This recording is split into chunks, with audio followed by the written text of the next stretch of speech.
Good morning, good afternoon. Thank you everybody for coming and hanging out at our Cylance versus Hacking Exposed webinar. This is a follow-on session to the one we did 2 weeks ago. And that session has been posted online for everybody to review. Now, it is my pleasure today. I do actually have Stuart McClure with us today. Sometimes he can't attend as he's very, very busy, but he is here today. And I would like to go ahead and just turn a few minutes over to Stuart. Okay, thanks. Can you hear me okay, Brian? Absolutely clear. All right, perfect. Well, thanks everybody for joining. We come to you live, at least from my spot here in Southern California. Normally I can say sunny, but today we are seeing a lot of rain. That will usually mean good snow for the mountains and Big Bear, and then eventually into the Rocky Mountains. So I'm not sure where you are, but it's maybe a forewarning to start to get your skis waxed up. Well, thanks again for joining everybody. And what I'm going to do is I'm just going to kick it off here real quick with Brian, and then I'll let Brian sort of walk through the technical demonstrations that we have planned, and I will interject as necessary to sort of bring some history and past and present together, and maybe talk a little bit about the future and what we're doing at Cylance as well.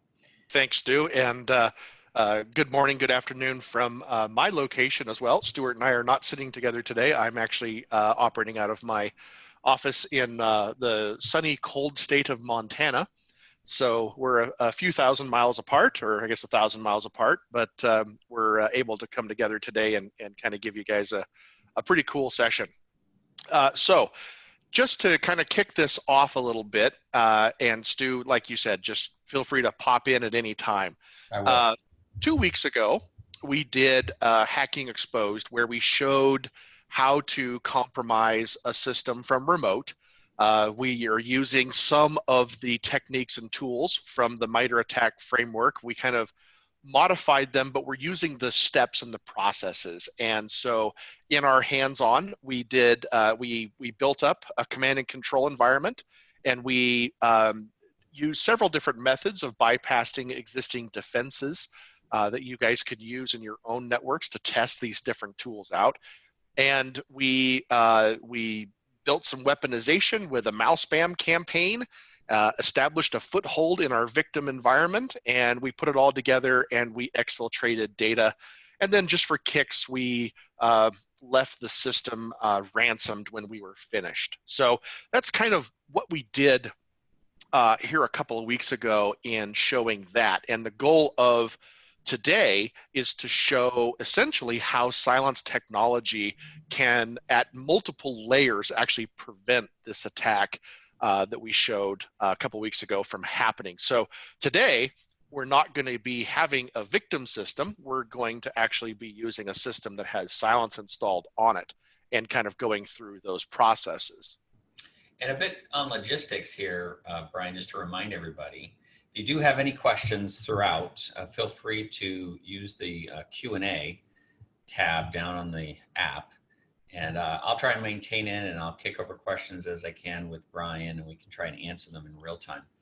And then certainly at the very end as well, we'll take all the questions we haven't been able to get to, and we'll try and respond. Absolutely. Thank you, Stuart, for reminding me of the basic housekeeping techniques. Yes, the Q&A panel is definitely where we want to have your interaction. And like Stu said, if these are logged, so if we don't get your question answered, live today during the webinar, we will get it addressed out to you through email, assuming you used a real email address when you signed up. Okay, and by the way, I won't send any weaponized attachments in any of those emails, so feel safe. Yeah, trust Brian. Although I don't know if I would trust emails from Stuart sometimes, so I'll actually take a look at that here in a little bit. Best not to, yeah. All right, so, obviously the goal of what we're trying to do here is we're trying to teach you some techniques and give you tools. And so, like we did, a couple weeks ago, these different attack techniques are a lot of times built custom for specific attacks or for a specific, organization that the attackers are going to attack. So what we have done is we've taken those techniques and we have changed them basically only so that they can be reproducible by you. So we've built a set of tools, and we're using a set of tools that are freely available to anybody attending this webinar today. And that helps us just we're testing our own internal networks, and we're testing our own defenses, and we're trying to educate our users. It helps to be able to have tools that we can do these things with. So that's why we're using the tests and the tools and things that we're using today. We're using tools like Metasploit because it's available to everybody, and it can give us a good idea of what's happening. So obviously the goal here is to as a collective group here, where our goal is to increase the effectiveness of our existing security solutions that are out there. I mean, obviously, we're going to be showing you today how Cylance can defend against these types of things, and we're going to be going through that process. But we're also moving to techniques that are beyond just initial malware. So, it's rare today to see somebody who exploits an environment directly by injecting malware. Usually it's the second or third or even the fourth phase of the attack is when you're going to see something that's malicious. So we see these fileless type of attacks are growing in popularity, and that's kind of what we're trying to highlight. So it's very critical, and Stuart can attest to this as well, that when you are testing especially endpoint security, that you move beyond malware. You move into techniques and tactics, you move into behavioral, you move into memory exploitation, and things like that. And we need these type of environments to be able to simulate the behavior of the real adversaries that were out there so that we can improve our security. All right, so we briefly touched on this before, but basically, the MITRE ATT&CK framework gives us a great mapping, essentially, of adversary behavior. And for those that are longtime Hacking Exposed readers, you can actually go back to your, I think it's the second edition, might even be the first edition. You go to the back, the inside back cover of that book, and every book ever since, they've had what I created was the anatomy of a hack. And it was really just a documenting of exactly how attackers get into systems and do what they want to do without malware. In fact, if you look at Hacking Exposed, there's pretty much no malware out there. Now, malware might be the number one form of attack simply by volume. I do believe that's very, very true. But folks are obviously starting to use the age-old Hacking Exposed techniques.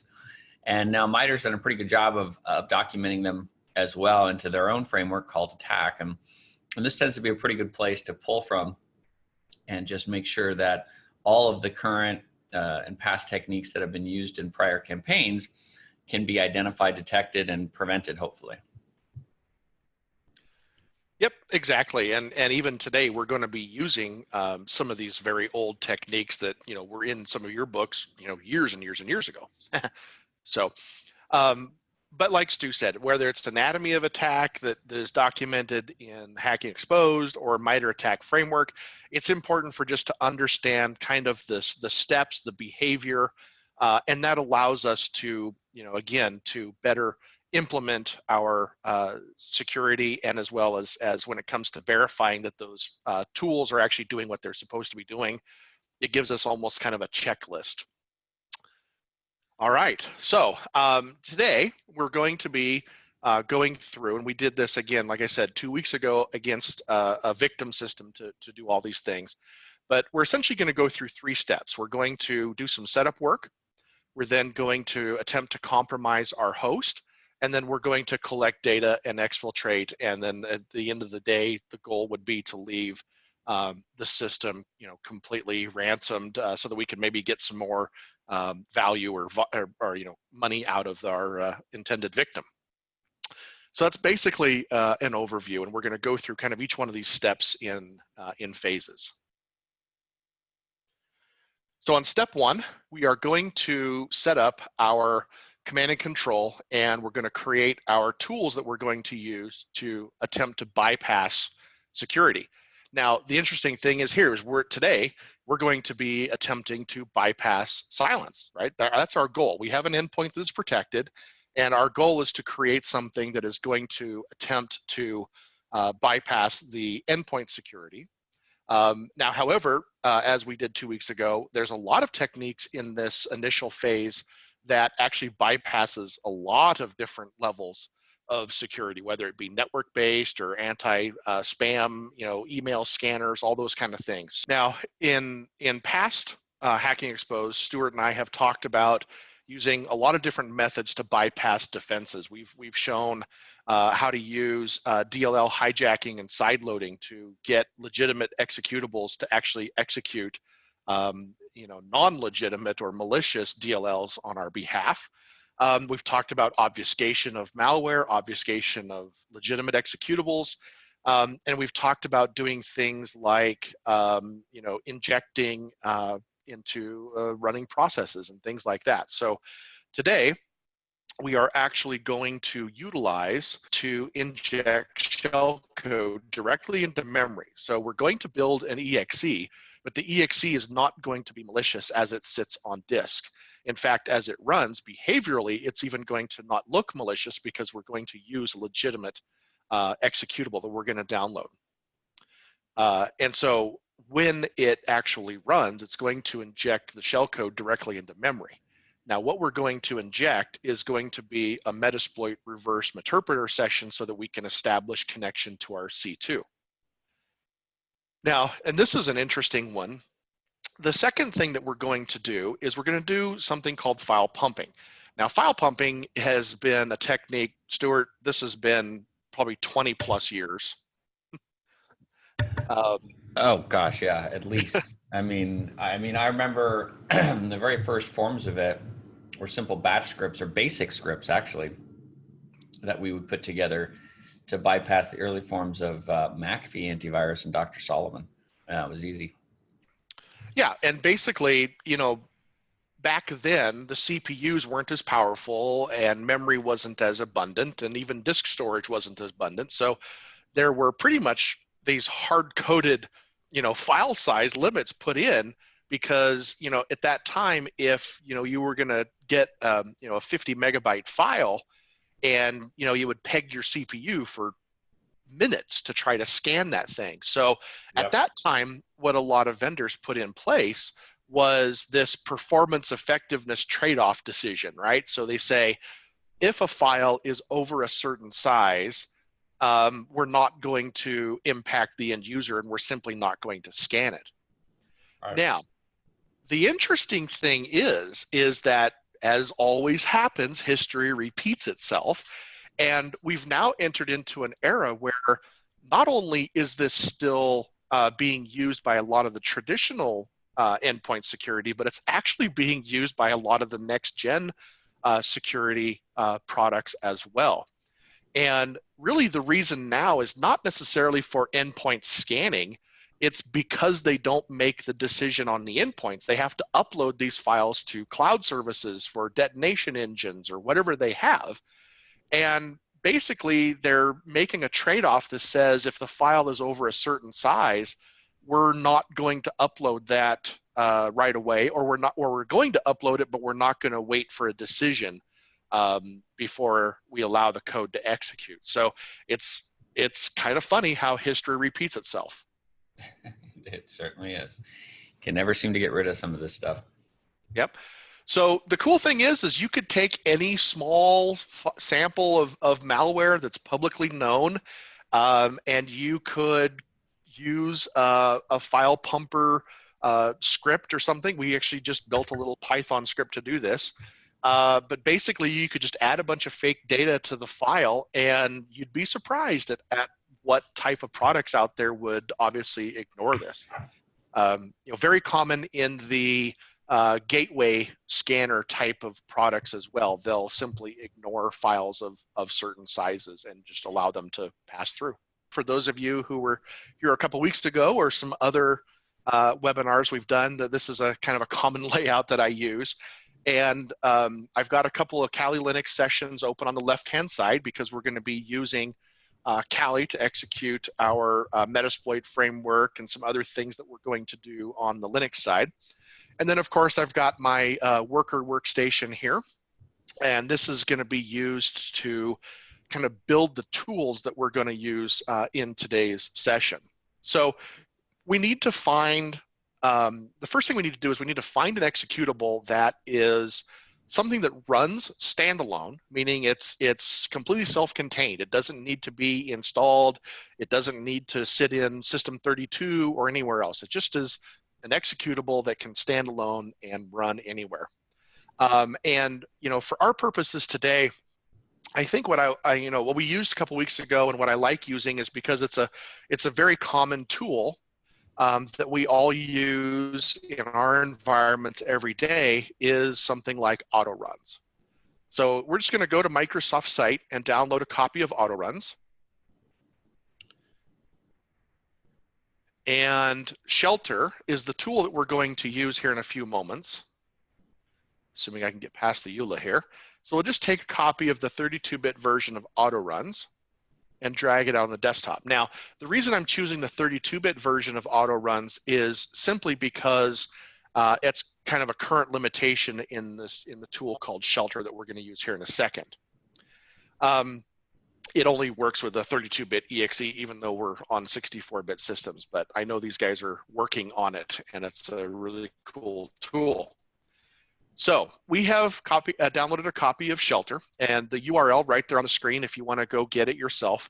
It's a very cool tool. And what it does is, just to give you a brief overview, Shelter is a dynamic shellcode injection tool. It's going to inject the shellcode we provide into a native Windows application. So our native Windows application in this instance is going to be auto runs.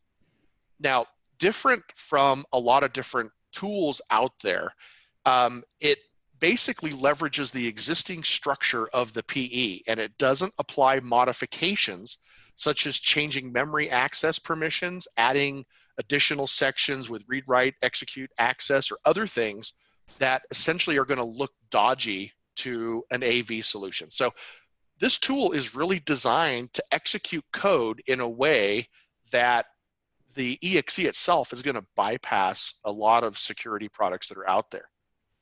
And so what it's actually going to do here in a moment when we start it is it's actually going to execute auto run, and it's going to follow the execution flow of auto runs, and it's going to find a location where it can insert an instruction to then redirect to the execution of the payload that we're going to do.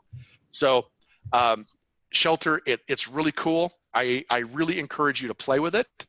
It does take some time to find a Windows application that, one, runs standalone, and two, Shelter works with. But once you find one and create one, there's a lot of things that you can do with it. So we're going to go into automatic mode. We're going to let Shelter do its thing automatically. We're not going to do a version check. And we're going to provide it with a path to our PE, which is done just simply by dragging and dropping the PE onto the Shelter executable here. And then we hit enter.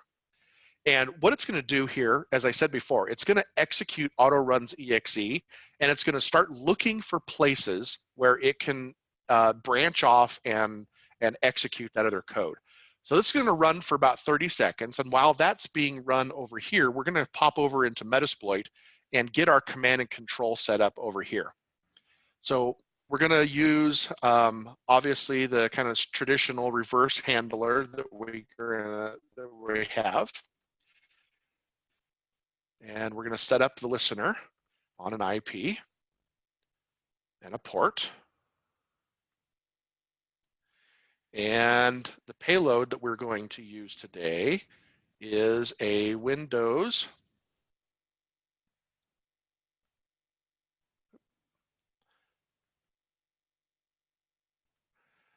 and let's use today a reverse HTTP. So we could obviously use a reverse HTTPS, and then we could hide our security or hide our traffic over that. But today we'll just use a traditional HTTP, and then we're going to start our listener. So we now have the Metasploit command and control listening on a specific IP address on a port. And we're going to pop back over here, and Shelter is now completed. So yes, we want to enable stealth mode. in the system. And the payload that we have, we can choose from a list of existing payloads, or we can even provide our own custom payload. And this is where things can get interesting. Is, maybe you don't want to use a Metasploit reverse shell because that can be detected by just about every signature-based product that's out there in the world. Maybe you have your own, command and control infrastructure you want to have set up or whatever. So Shelter provides the ability to really kind of inject pretty much anything you want that you want to inject directly into memory. By the way, I highly recommend you guys play with Shelter. It is one of the coolest tools out there. As Brian said, it is a little finicky of finding the right binary, legit binary out there, but there are many, and you just once you find it, works like a champ. Yep. So all we had to do really is, tell Shelter, which package, which payload we're going to use. We tell it which IP address it's going to connect to, which is the same one that's listening over here on the left-hand side of our screen, what port, and bam.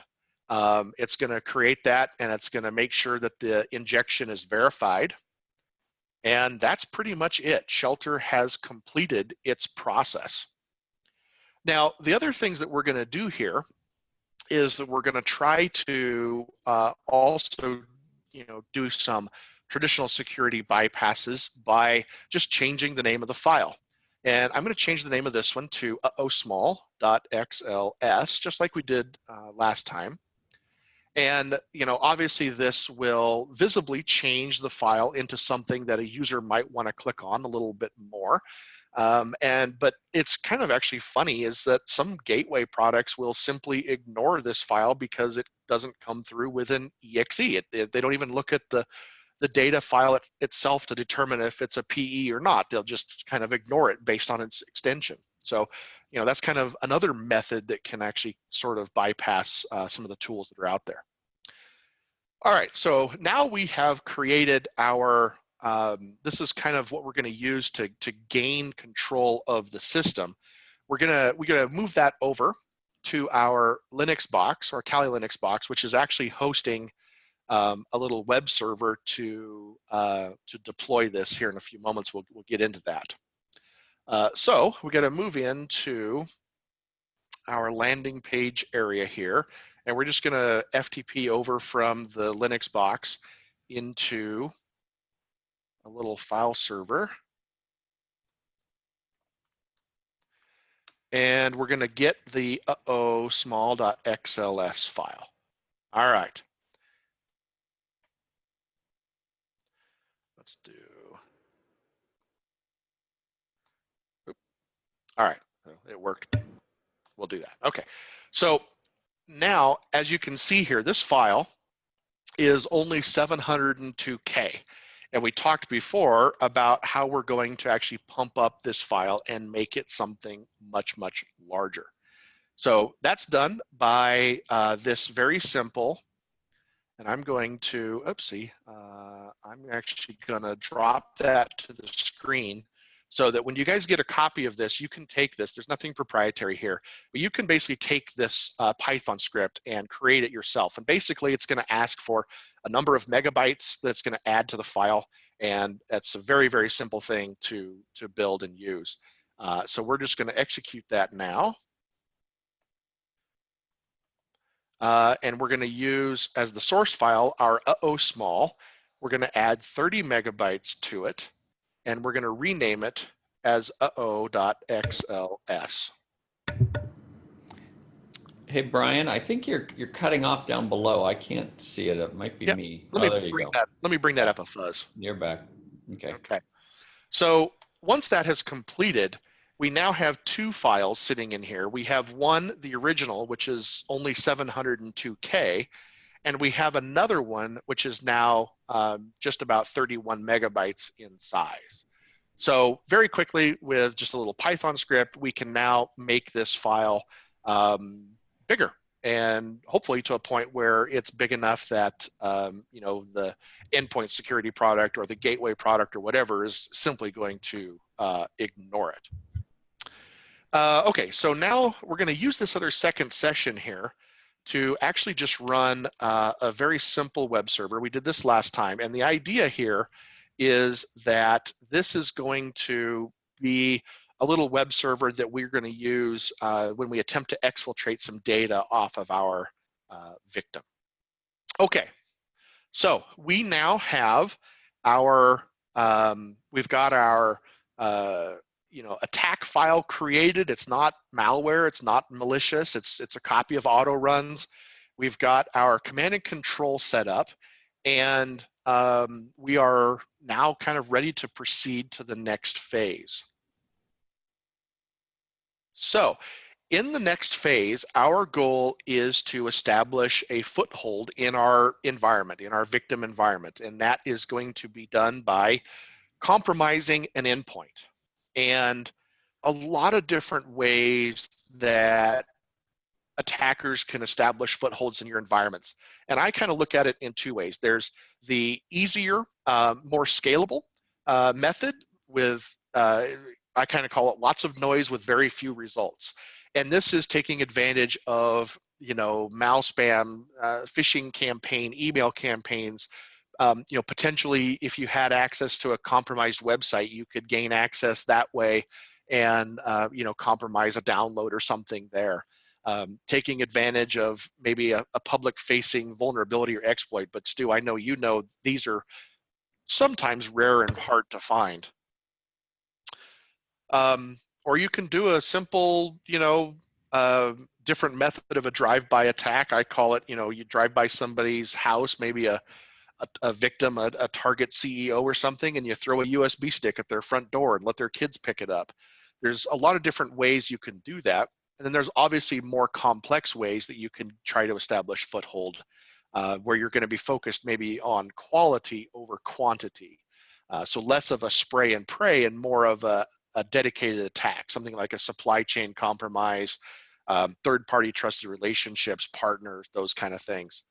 So in today's method, what we actually chose today was to use probably the most common tactic that's out there right now to try to get somebody to do something on your behalf inside that victim environment. And that's, we're going to weaponize an attachment and try to use it as part of a social engineering exercise to get that user to actually try to execute.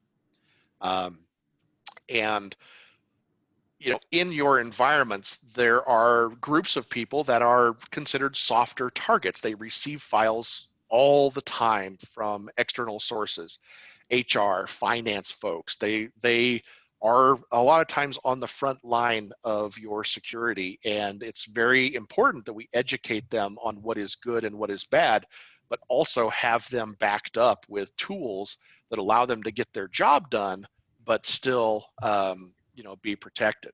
Our weaponized document today is not a weaponized document in the traditional sense. We have spent a lot of time training our users on things like, don't click on the yellow bar in Microsoft when it says, enable content or enable macros. Don't click on that. And this is actually a technique that came out earlier this year that uses something called an IQY file, an Excel web query file. And the interesting thing about this is that it doesn't trigger the normal yellow bar to enable macros and things like that. It does have some pop-ups because Microsoft has really kind of decided to push those decisions off to the end user to see if they can make the smart decision to whether they want to execute code or not. But this is literally the text of the file. You can take this text and put it into this .iqy file, and Excel will launch this file.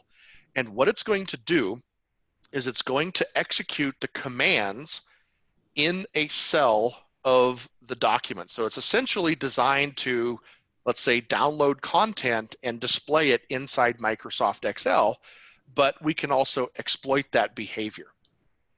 Now, this one, as you can see here, is not going to download our XLS file, which is actually our exe. It's going to download a file called 2.dat. Now, 2.dat is just simply a text file. So again, we're going to get into a situation where we're not actually downloading binary code yet. we're simply downloading text files. We also do not have the malware embedded into this Excel file. So there's nothing for the security gateways to see.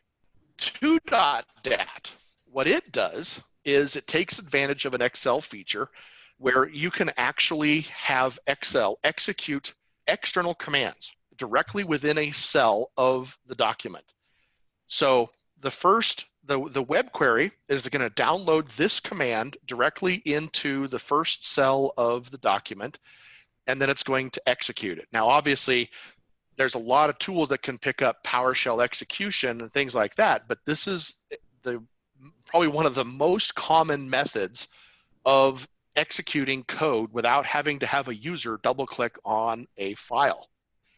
And if you look at this, what it's going to download is it's going to download this file called 1.dat. Again, another text file from the site. It's actually not going to be downloading that compromised copy of autoruns at this point yet. So this command just simply downloads the next stage, which is the 1.dat file. The 1.dat, this is where the bomb actually is. And so inside 1.dat, and again, I'm providing you this text straight up. You guys can take this. Obviously, you can't hit this website, but you can put up your own web server to download these files. But this is the exact the text from the attacks. Really, the only thing I did here was change the URLs to not get the files from the bad guys, but actually to get them from my own server that we have been setting up here in the background in the first part of today's session. So as you can see, this is going to download the uh-oh.xls, which is that 31 megabyte file, not the small file.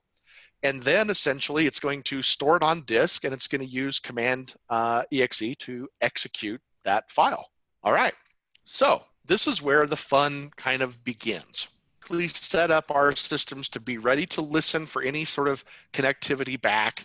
We're pretty much ready to go ahead and start.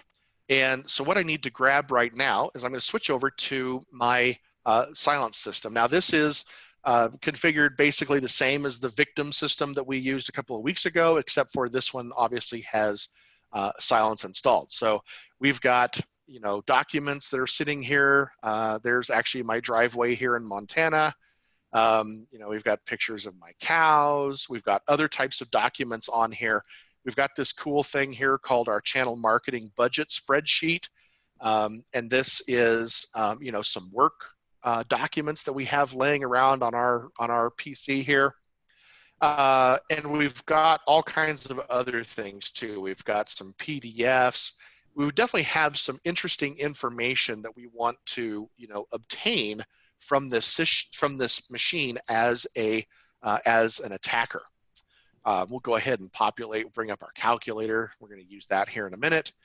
All right, now instead of going through the time process to set up our mouse spam campaign, we've already kind of done that. So the IQY file we have sent out in email, and in fact, it's one of these scary emails that come from Stuart himself.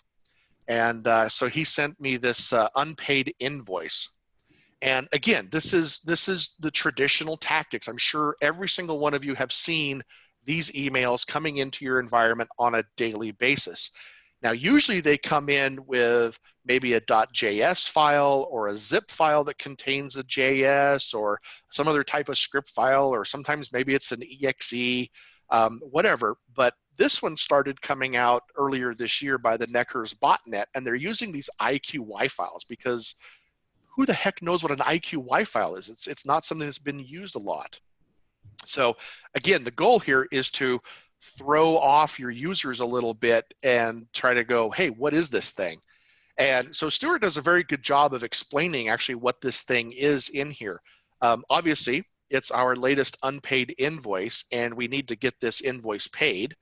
And the document connects and authenticates directly into their accounting system to show the latest invoice. Well, that sounds pretty legitimate. That's pretty cool that it's going to do this kind of thing automatically. But he also states here that that Excel is going to warn you about external connections, and the user needs to allow these to occur for the automated invoicing system to work. So obviously, I know Stuart, I believe him. He also, there's a tagline down here that says this document or this email and any attachment have been scanned. Again, this is something that people see every single day. Well, and that last part's not fake, right? I mean, that file and the email could be scanned by antivirus and it would be marked as clean. It's just a text file with, exactly a couple words and numbers and a URL. Exactly. There's nothing in this file that is bad. So it's not lying. And in fact, I've seen these files, they fly right through all of the gateway quote, security products because there is nothing in there's nothing in this attachment, right? The malware is not sitting in this document. Yep. All right, so we do what every user does. We simply download it, and I'm gonna, instead of clicking on it, I'm gonna show it in a folder because this is where this gets kind of interesting, and I want to make sure you guys see all the details of this. So again, this is a Microsoft Excel web query file. If I double click on it, it's going to launch Excel, but you can edit it with Notepad, and you can see here it's exactly that text. Doesn't look like anything interesting. So even if the user looked at it as a text file, it just looks like it's going to go download some data. All right, well, that looks pretty safe. And we double click on it. Now, again, like I said before, because it's not using macro code or anything else, it's not going to pop up the traditional yellow bar here at the top of the screen to enable that asks the user to enable it. So there's a potential security concern here. By default, Microsoft blocks this, but hey, Stuart said we have to enable this. Now, the interesting thing is there's a secondary warning that pops up, and it says that Excel needs to start another application. Now, the interesting thing is that in some later attacks, I've seen where you can actually modify these error messages. So you can actually wrap some text around this command called command exe, and you can actually say, starting application, web browsing to, your contact or whatever. You can actually change this information. So at this time, we're going to go ahead and click yes. And wow, okay, all of a sudden we saw Excel disappear. We see these things called Cylance optics detections pop up. And in fact, there's a whole stack of these. There's 1, 2, 3, 4 different optics detections that actually happened as part of the execution of that piece of code. Now, important, we didn't see auto runs execute on the site. We do not see a connection back over here to our Metasploit session. And we did see some Cylance messages pop up and say, hey, we stopped something from happening. We're going to pop over here into our Cylance console, and hopefully it hasn't kicked me out yet. Nope, it hasn't. Good.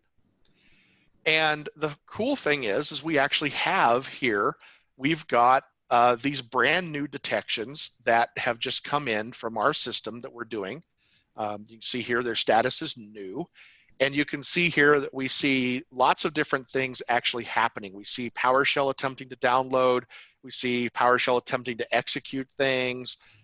We see, this rule here being broken, which is actually using a data connection that's going to try to launch a script.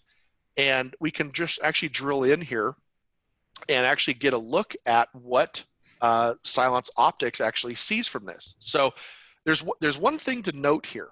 You did not see Cylance Protect, which is the kind of the endpoint security, anti-malware type product step in. It actually we actually are using Cylance Optics at this point, which is kind of our prevention first EDR solution that actually steps in and is preventing the behavior of what's attempting to happen here. And what we're seeing here actually being attempted is obviously Excel is trying to launch command exe, and it's trying to launch it with this command line, as you can see here from the evidence inside the optics detection itself. Now, we've also configured optics in this scenario to not just alert the humans that something is happening, but to actually respond. And we've actually told Optics to terminate the processes that are trying to be spun up, as well as the offending process itself, Microsoft Excel EXE. So you can see here that the process is actually terminated, and we basically kept the system from being compromised by terminating those processes and then storing the evidence of what was actually being attempted throughout this whole process. Yeah, and I just love this. Just seeing a view of a parent process of Excel and a child process of cmd.exe. It's a beautiful thing, I guess, from the sick hacker mindset of us all. But Yep. yeah, it's that kind of stuff that's so beautiful and elegant. And that's the kind of thing that a lot of folks are moving towards, is these more sort of, you call it fileless, but they're file based as well. But you know, it's not malware based. It's more of using the features and capabilities of the system and what's already installed on the system to bypass current prevention layers and to sort of stay there for a while, live off the land a bunch. Yep. It's all the old hacking exposed style techniques. All right. Now, what we are doing now is we saw Cylance Optics jump in there and stop the attack from happening. So now what I have done is I've actually gone in and I have disabled those 4 rules from actually blocking anymore. So the idea here is you saw us stop this attack at a very, very early stage in the process. And now what we're going to do is we're going to allow that first stage to actually progress and continue on to the next stage, right? Our goal is to gain access to that endpoint system. I have already turned off script control. So script control is a Cylance Protect feature that stops macro script, it stops PowerShell, it stops VBScript, it stops all of these scripting engines. And I've already turned that off because I didn't want to stop the attack so early in the process, you know, to basically, you know, have to go through a whole bunch of changes. And that's exactly what script control does, is it stops it as early as possible. But I wanted to highlight the fact here that you basically saw Optics actually step in and stop the attack from happening. Okay, so now we have turned off those rules and we're simply going to attempt to run the attack again. So enable, yes. Now this time you can see a Command EXE box pop up here at the bottom of the screen, but you also see another message from Cylance stopping up and saying process terminated. As you'll notice, Excel is still running. It's still running.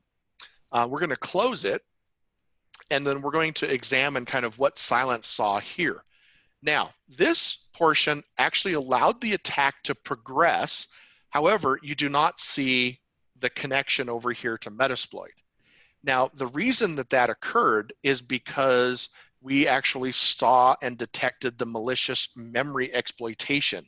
And this is what Shelter is trying to do. Shelter is trying to execute auto runs and then inject code directly into memory to establish that connection back to Metasploit. Cylance Protect sees that and stops that. So this is an in-memory exploitation attempt by this executable running.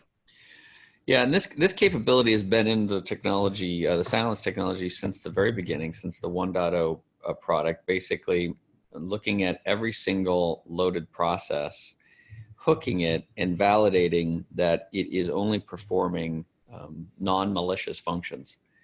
And we've been able to get really comprehensive and complete with all the techniques out there, and be able to prevent not just the attacks that we know about, but those that haven't come out yet and are 0 days. All right. Now, we're going to go in and turn more features of Cylance technology off. So now we're switching to a different policy that not only has the memory defense off, but also still has script control off, and we still have disabled those 4 rules inside Cylance Optics. So again, what we're doing here is removing different layers of the protection to show you, can we get to a point where we can actually get this to succeed?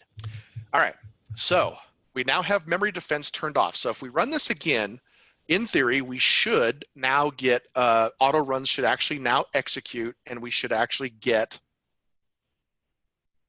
a reverse session. Well, there's auto runs. I can agree. Oh, there you go. Yep, so there's auto runs running. You saw a pop-up from Cylance because we now have, instead of actually terminating it, we still saw the memory violation, but this policy simply changed it to an alert versus a terminate. And we actually do now have a session running. So we can go grab this session and interact with it. Sure enough, we have a session. We can do things like, what's our user ID? Nice. And notice we have calc over here running. So we can do something like, we can kill calc. Yep. So we have established now, we've turned off enough of Cylance to actually now establish a command and control. But the cool thing is, you know, when you do a lot of modification of binaries to do injection of shellcode and things like that, what it most time does is it causes the program to crash. But as you can see here with Shelter, it's created a version of auto runs that still works just like auto runs. So, you know, could you imagine this file being as part of your IT portfolio when you're going out and doing an investigation somewhere and it's hidden, attaching back to a command and control that you don't know about? It's kind of crazy how some things like this can actually happen. Okay, so we're going to go a little bit further into our attack, and as I said before, you know what we're trying to do. Let's bring up our channel marketing budget spreadsheet again here, and we can do, you know, other things on Metasploit, like do a screenshot, and you see here it saves it to this JPEG, and that's actually what we have this other little web server down here set up for. We can come over here and go to that web server on port 8090. Where's our JPEG? Oh, did I not get a JPEG? Oh, it saved it into landing page, SAV, landing page. Oh, that's not gonna, yeah, that's my screw up. Sorry about that, folks. Let's see if I can type it in by hand here. EKR. Okay, I gotta say something here. Change. I'm looking out the window. Sorry yeah, you figure that out, Brian. I'm looking out the window. There it is. I think it's actually snowing. Seriously, there's like in Irvine, it's snowing right now. There's like, seriously, I think there are flakes, like, you know, small little dustings of raindrops that are just light enough, I guess, to float and fly around. Like, it's the trippiest thing. I'm trying to capture it on video. Anyway, I'm sorry. Keep going. No worries. Okay. So, I mean, basically, we just showed, you know, we captured that screenshot. We can view it here in our browser. So we know we're able to exfiltrate data. And in interest of time, we're just going to kind of move through. But, you know, 2 weeks ago, what you saw I would do is I would use Metasploit to capture some credentials and things like that. But we're going to go ahead and move forward. And so our next goal is, you know, basically we've established our command and control. We've established our connection to the system. And we're going to exfiltrate some data. So what we did was we're going to use our command and control to exfiltrate some data, which we did. We're not going to do the credentials one, but you saw I did a screen capture off of the client system. So we know we have control of that system. Now what we're going to do is we're actually going to download and execute some malware. But we're going to use living off the land tools like certutil, or we're going to use run DLL32 to execute some code. But again, we're not going to do it through an exe. We're going to do it, actually this one, we're going to do through a bat file. So our bat file that we're going to use is just this content pretty much right here. It's going to use certutil to go download this fake security patch. It's going to store it on the C drive. And then it's going to use run DLL32 to execute it. Now, we've used run DLL32 before to do all kinds of cool things.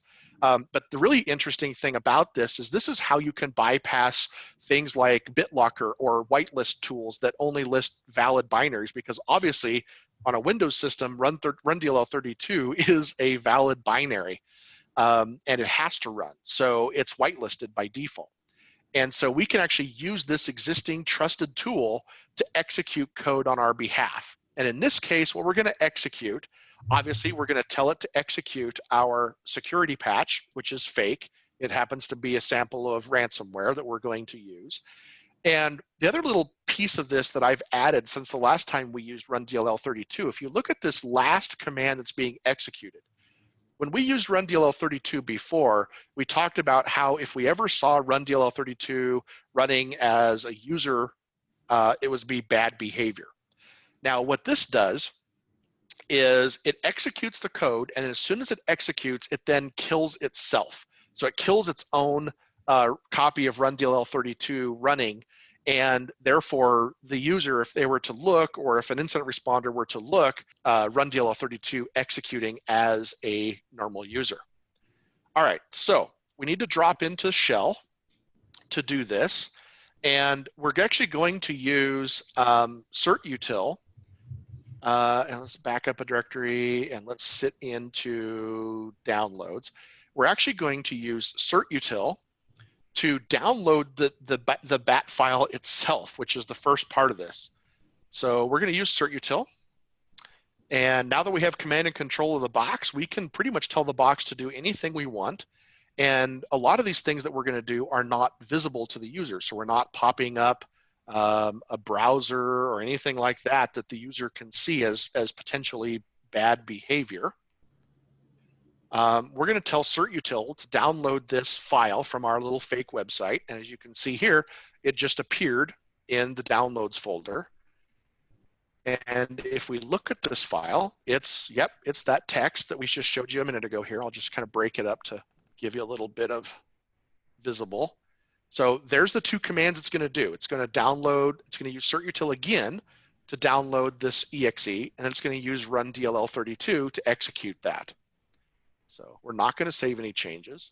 And we don't need the user to execute this. From our command and control, we can come over here and we can actually run the security scanner bat file directly from our command and control. And okay, so we have some more errors that pop up. And essentially what has happened this time is we can see that certutil did download the patch, the fake patch, and attempted to actually execute it. And that's when, you know, if you think of Cylance Protect, its most basic feature being, you know, AI-based pre-execution malware prevention, stepped in and stopped the file from being executed like it did last time where the system got ransomed. So that's essentially how Cylance is able to prevent this. And this time we don't get the boom of the ransomware popping up because we've disabled probably, you know, half a dozen Cylance Protect rules and features that could have stopped the attack further. And yet still at the very, very, very end, even without all of those other features, just stopping the ransomware from executing on the system is the main goal. Oopsie. So we're getting ready to go into question and answer. So again, if you have questions, please enter them into the Q&A tab. I haven't been watching that. I have been typing, so maybe Stu has been. But please enter questions if you have them. We are skipping over Christmas, but our next Hacking Exposed webinar is going to be on January 24th. And we're working on the content for now, but right now, but you know, rest assured, it's going to be some pretty cool hacks that are going to be timely, and again, tools that you're going to be able to use in your environment. Yeah, listen, everybody's been pretty quiet. Maybe it's all of the snow in LA or something that's freaking everybody out. But no, we only had a couple of questions, or really one question on Q&A. So if you have any others, feel free to jump in. I think, Brian, you did a fantastic job as always, sort of bringing these very complex topics to very simple demonstrations. And that's the whole idea of the Hacking Exposed history and story. And so hopefully we'll continue to do that for y'all. If you ever have any hacks that you want to see, like, gosh, I've seen a whole bunch this week out there in the live.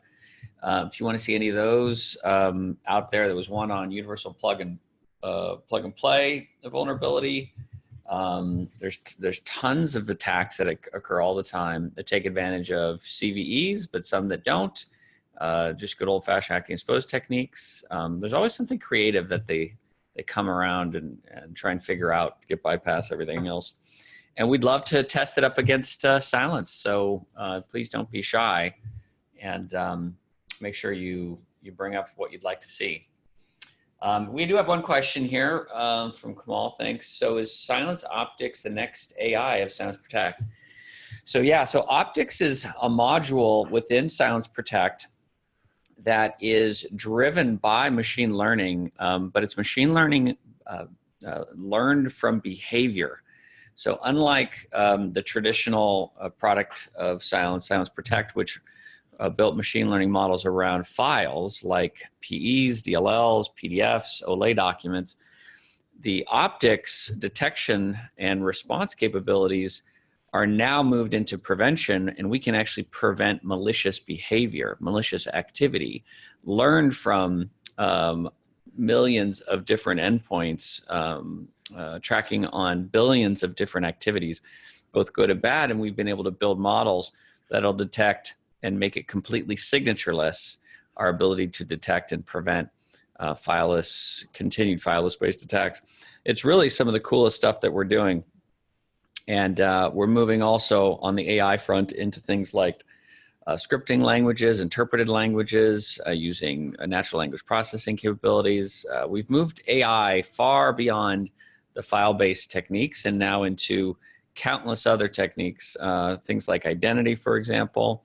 So really exciting stuff that is already out inside of Optics with the machine learning, but that are also going to be coming out here shortly. So, and the question was in real time. Yes, in real time, actually. And I don't think did we show an ML detection in the, we didn't in this one, but we certainly can. Yeah. Yeah, it did detect an ML. So we actually had, 4 different rules that actually hit. Yeah. We had some, regular expression type rules that hit, which are, very static. Yep. But we also got hits from the same text. We actually got hits that said, hey, the ML picked this up as well. So the ML goal is to actually replace those static regular expression type search for if else then type things. That's exactly right. Yeah. Yeah. So Brian hit it on the head. I mean, our ultimate goal is to take all of the detections that are basically rule-based or signature-based or heuristics-based or behavioral, you can call it whatever you want, and move it into completely mathematically detected modules, these ML modules that we're building on. So we've got, I think, 4 now out in production on the machine learning, but there'll be more and more coming out on the models, and then they'll start to remove the need for all of these signatures in the Optics capabilities. That's really, really cool because no one does that today, and really no one has the capacity and certainly the vision to do that in the future. So we're super excited about that. Yeah, and the great thing there, Stu, just to add to that, is that the ML rules are beginning to actually wrap intent around what it's seeing.